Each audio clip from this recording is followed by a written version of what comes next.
everyone, as this slide reliably informed me, my name is Kolassa, and I'm here to basically confirm everything that the specialists at the Ainsdale Pain Clinic have been telling me today. So, as a brief start,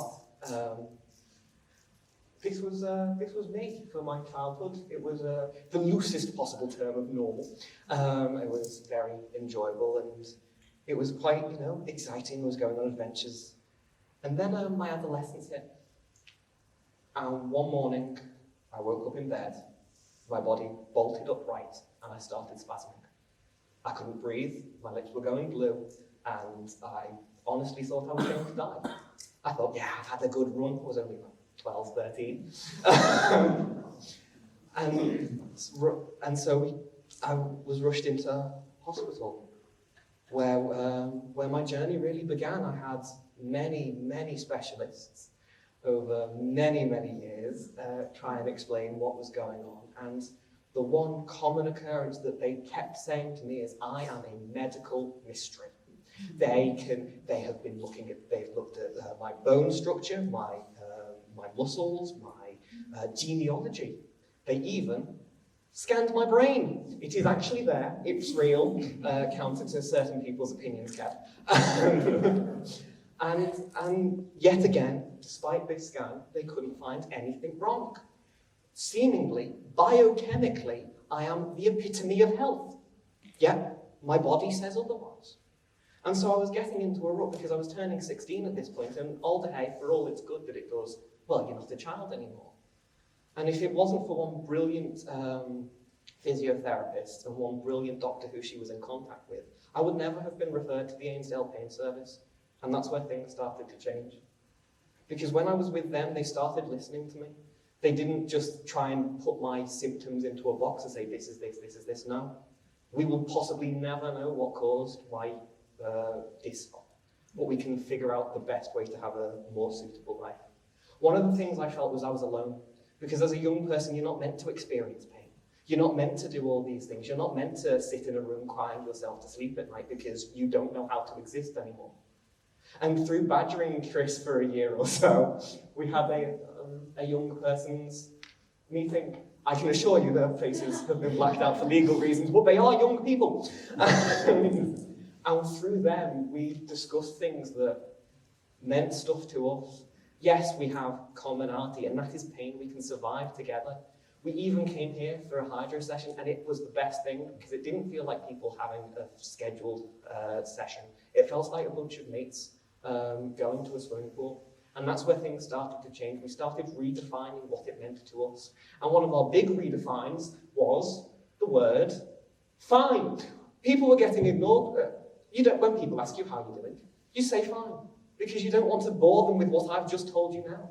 You say, oh, I'm fine today. I've had when in actuality, you're screaming inside that you're wanting to pull yourself apart because what is happening to my body?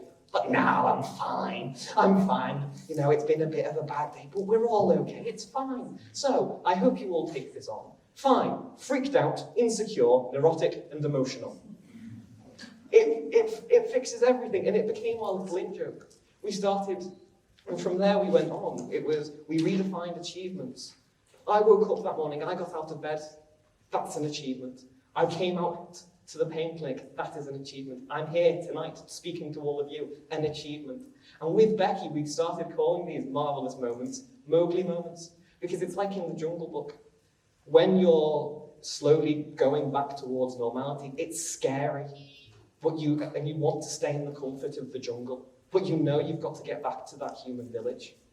And that's what we did. And through working out with Becky, I found out what was meaningful to me. I missed hugging people. Because every time I had to hug people when I was in the chair, they had to crane and it was all awkward. So that's what we did. My challenge for the longest time was give a standing up hug every single day. And through Graham's brilliant advice, it turns out that standing up and hugging someone really builds your muscles. And from then, I was able to get back to the things I love. Cooking, playing music, and gaming with my friends.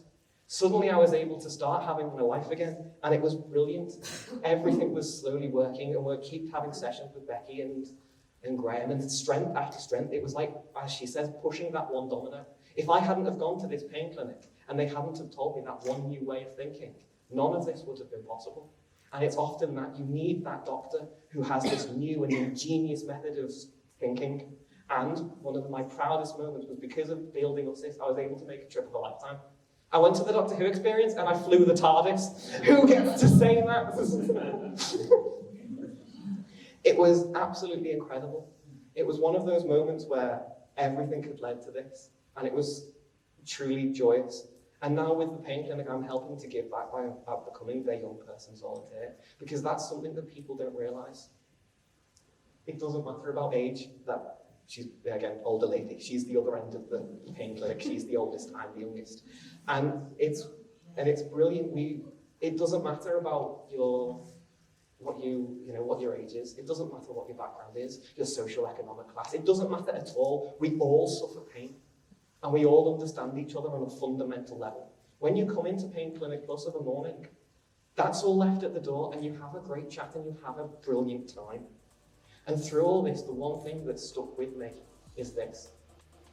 A life with pain is still a life, and you really can make the most of it. Thank you for listening.